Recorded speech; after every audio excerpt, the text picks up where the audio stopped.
As James says, it is indeed. With words, we can bring each other to tears, and with words, we can install fear, and with words, we can do quite a lot of things, especially if somebody is a really good storyteller.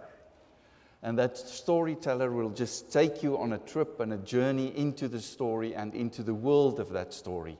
And that kind of change your whole world, and all of that through words. And yet, James warns us and say, like we put a bit in a horse's mouth and control that horse, when you pull on the right, the horse will go right, and vice versa. We should actually be doing the same with our words. Because with our words, we can create an uproar. Many people take to streets and protest against or for something just because of the words of some people. And that creates sometimes a lot of trouble and a lot of problems. In today's world, we can add to that, because in the time of James, only less than 1% of the population could read and write. It was only the rich people who could send their children to tutors to learn them how to write and teach them how to read. Today, most of us can read and write, and we take to social media. And oh boy, our words on social media creates quite a stir sometimes. I find that these days I need an extra dictionary to understand what people are writing on social media, because they use all these funny kinds of abbreviations. You know, LOL, that means apparently laugh out loud. I use that one a lot. LMIA, laugh my ass off. I love that one. And all of these different kinds of abbreviations that we use on social media and in texting. And if you walk down the street or into a restaurant or where people are together, they will sit around a table and all of them are on their phones. It seems it's easier to communicate through the telephone or through the text messaging than communicating or converse through the use of words. And I wonder what will happen with our future generations. Are we going to lose the ability to talk properly because we are the whole time busy texting? Time will tell. Patrick Rothfuss wrote, "Words can light fires in the mind. Words can bring tears from the hardest hearts." And that is actually what James says in James 3, verses 5 to 6. And with this, he gives us a warning. He says, "Likewise, the tongue is a small part of the body, but it makes great boasts. Consider what is a great forest is set on fire by a small spark. The tongue also is a fire, a world of evil among the parts of the body. It corrupts the whole person, sets the whole course of his life on fire, and is itself set on fire by hell." Those are hard words, things that we need to take into account when we speak. And therefore, Ecclesiastes chapter 5 would warn us and say, kind of put a guard in front of your mouth to measure every word before you utter it. Probably good advice. On the 2nd of September 1666, that's a whole lot of years ago, a small fire in a baker's shop on Padding Lane in London set the whole city alight. A couple of hours later, 80% of London in 1666 were destroyed. Many lives lost due to a small fire that started in a baker's shop. And that small fire, James says, can change the course of your life, because your tongue sets it alight and brings it forth. Now the church uses this. Like the hell that was created in London in 1666, we also tell you your body will be thrown in a lake of fire. And every day and every second of the rest of your life, that fire will burn you without killing you, and you will be in agony and pain. Are you scared? Are you scared yet? Okay, then I need to go on because you're not scared. And in that fire, there will be worms eating your flesh every day of every second, non-stop. Can you just imagine the pain? Are you now scared? That is what we've done with words. And what we've created by that is something totally different than what the intent probably would have been when the church started to use condemnation and hell and fire to install fear in the hearts of good faith people. We do indeed destroy through our words. This is a picture taken in the city of Hiroshima, moments after the first nuclear bomb exploded on that city. A little baby, parents probably killed, sitting on a lost train track in the devastation of what we created. This is not a picture that the church used to depict hell. This is hell created by us. Oh, it should be the next one.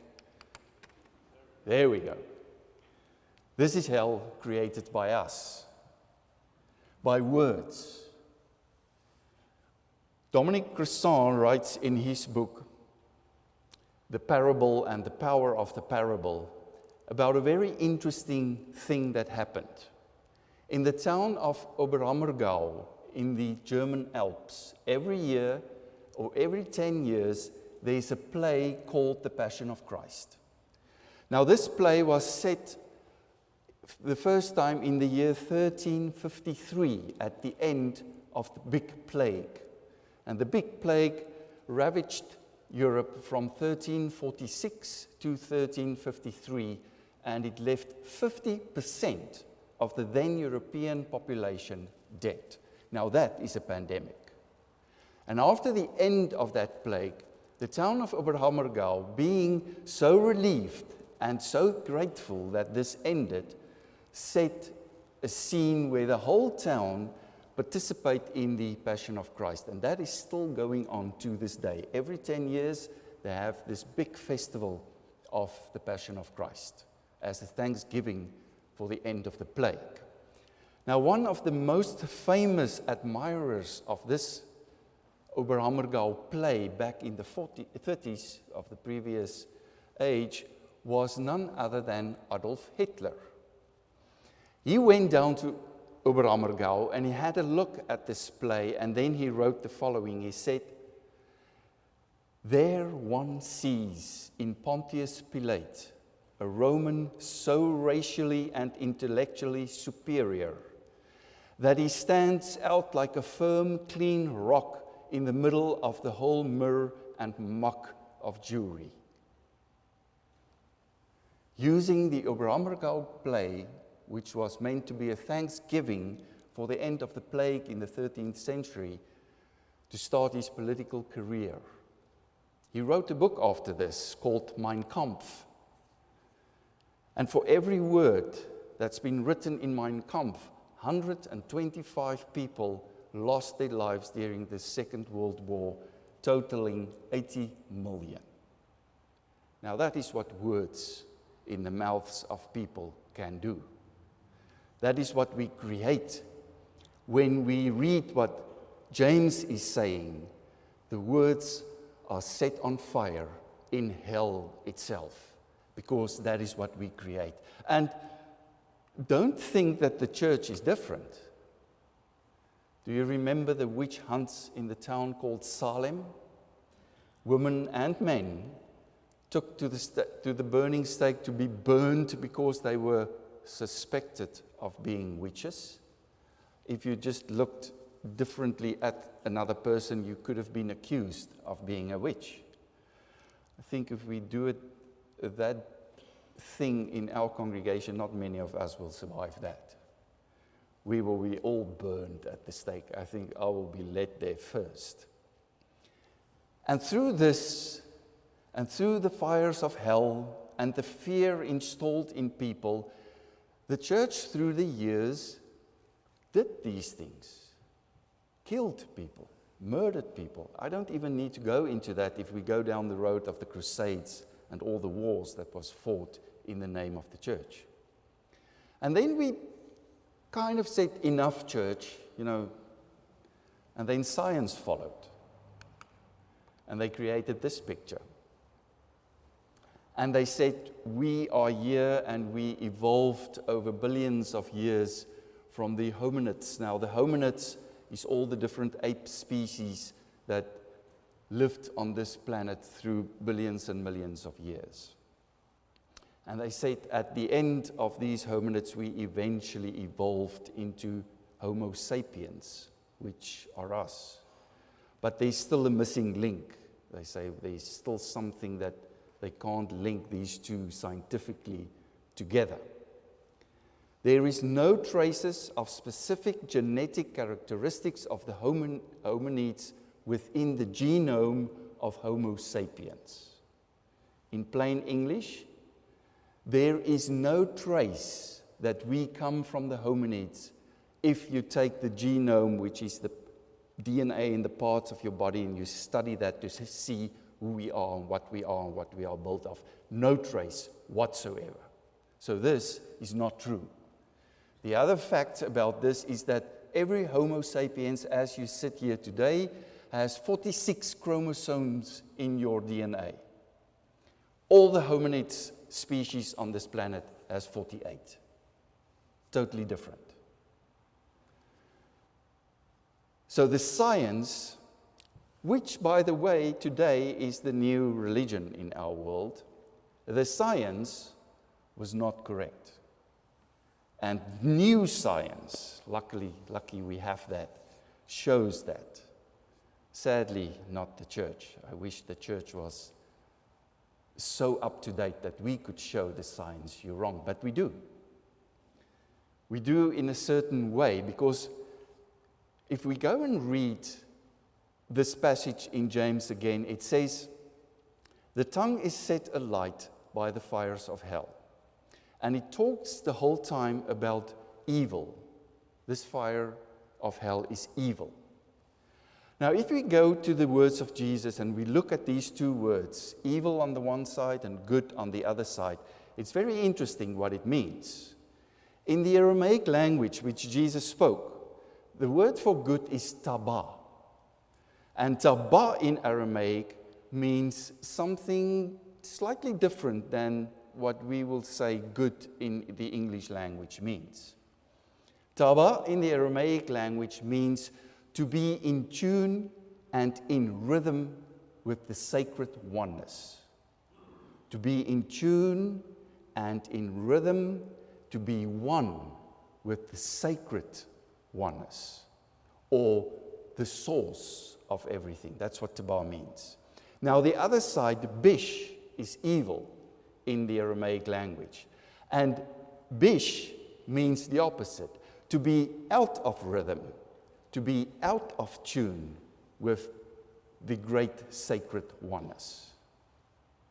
Do you get that?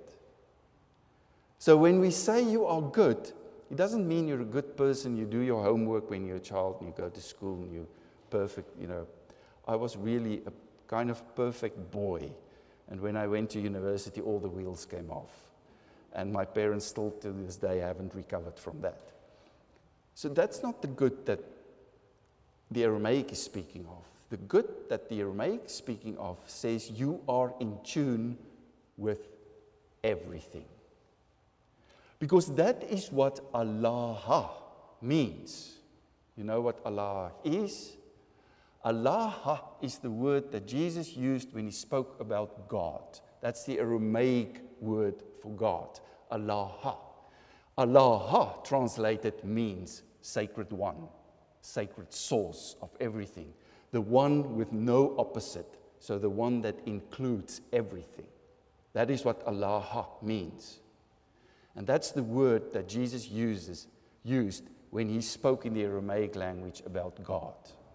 He did not use the word Elohim of the Old Testament that we translate as God or gods, but he used Allah, the Aramaic word, which means quite something different than Elohim, as you would know by now, means the gods of the Canaanite pantheon, plural, gods. So then Jesus comes with that in our background. In John 10, verse 34, hold on to your seats, please, because this can be very upsetting to a lot of you.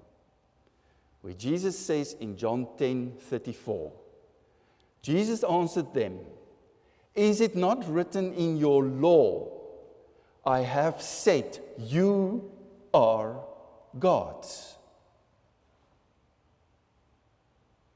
The silence is for dramatic effect.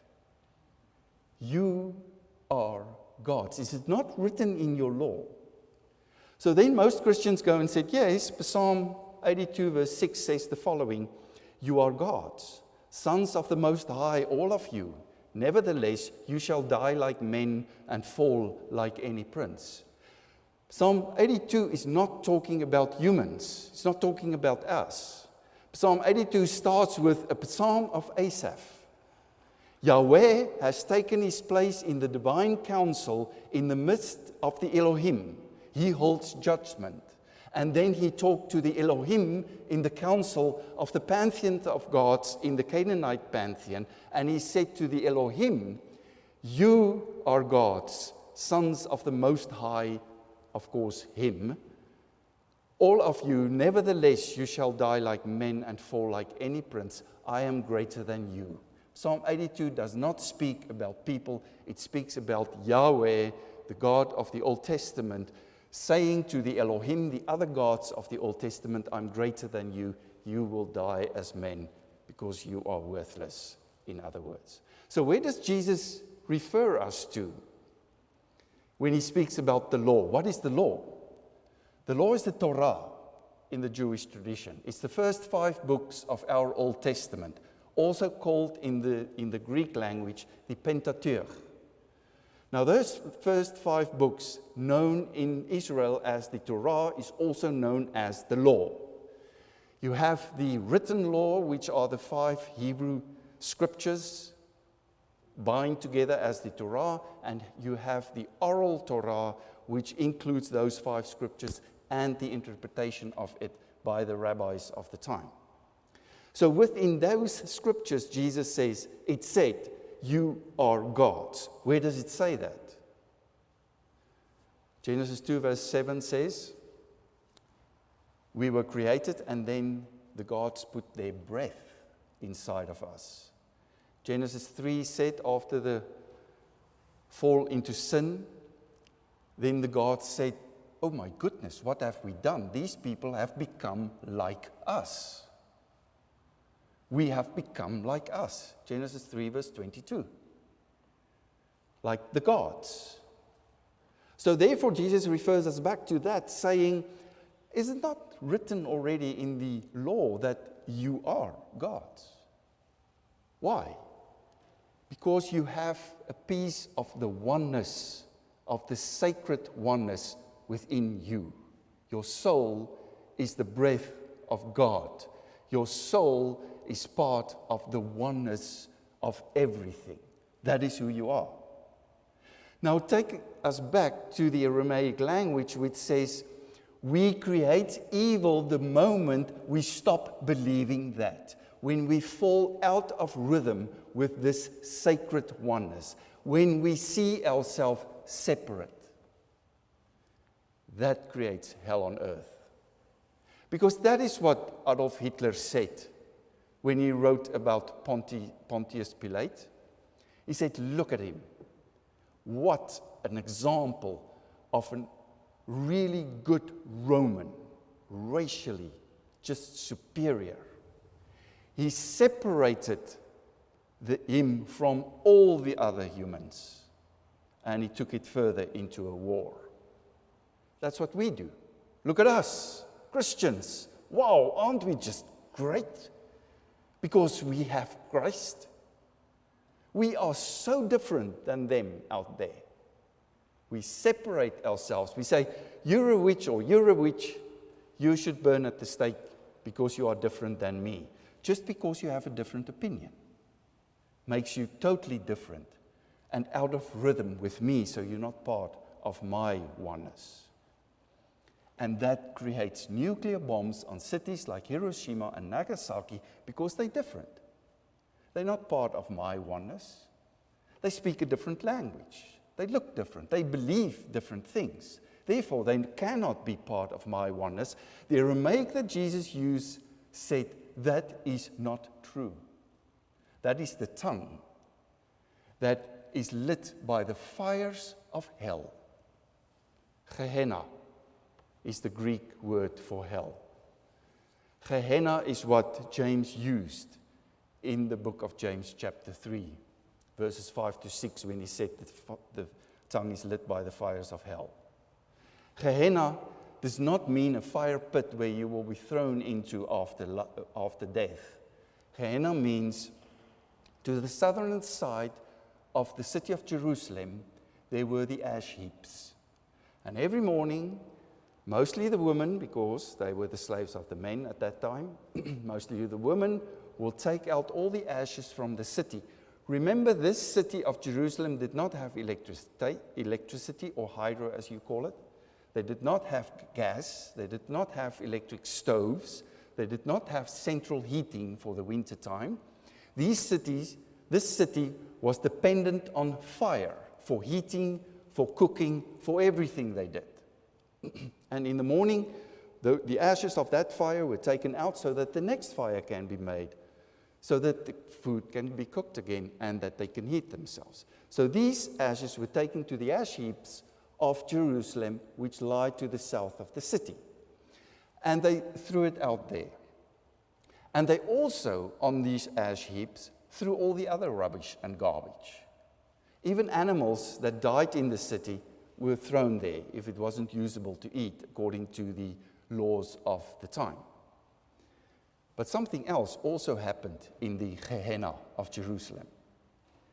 Any person that was not part of the Jewish faith and that did not have a family, and the family obviously need to pay for the burial costs of the time. And if you did not have a family, then the temple will do it. But if you were not part of the faith, why would the temple pay your burial costs? Then your body was just thrown on the ash heaps of Jerusalem in the Gehenna. So in the tradition of the Jewish faith, they started to write about this and say, well, if you don't belong to us, you're not part of the faith and you don't have a Jewish family member, then you out of rhythm with us Jews, and you will be thrown into the Gehenna, where the fire of the ashes will consume your body, and the worms that's eating the corpses of the dead animals will also eat you. That is where our picture of hell comes from. It's never been a place somewhere where God will send you because you sinned against him. It's a description of the Gehenna, the ash heaps of Jerusalem to the south of the city. And you can go and do your own research about this. It's quite interesting. And that is also the basis of sin. We've talked about sin, amartia in the Greek, which means I'm missing the point. So when you are missing the point, and what is the point here? We are all part of the sacred unity. That's the point. We are all part of the oneness. It's not them and us. It's not me and him. It's us. We are all part. And the moment we fall out of that unity, the moment we see ourselves separate, that is the moment that the hellfires will light your tongue to start talking like the people in the past. Because you see yourself superior. And we have the example of Yahweh doing it in Psalm 82. Oh, you other gods, I'm superior to you. You will die like men. Jesus came and he said, in John 10, verse 34, you are gods.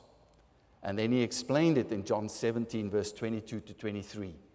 The glory which thou, God of Jesus, Allah, hast given me, I have given to them, that they may be one, even as we are one.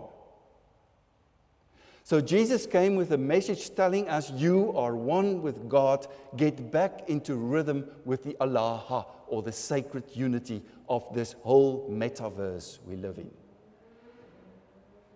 Then we won't kill each other. Then we won't backstab each other. Then we won't burn each other at the stake, because we are one with God. And when we realize we are one with God, your whole life changes. Your whole attitude changes. You see everything in a different light. You start to understand, I am part of the great sacred one. Amen.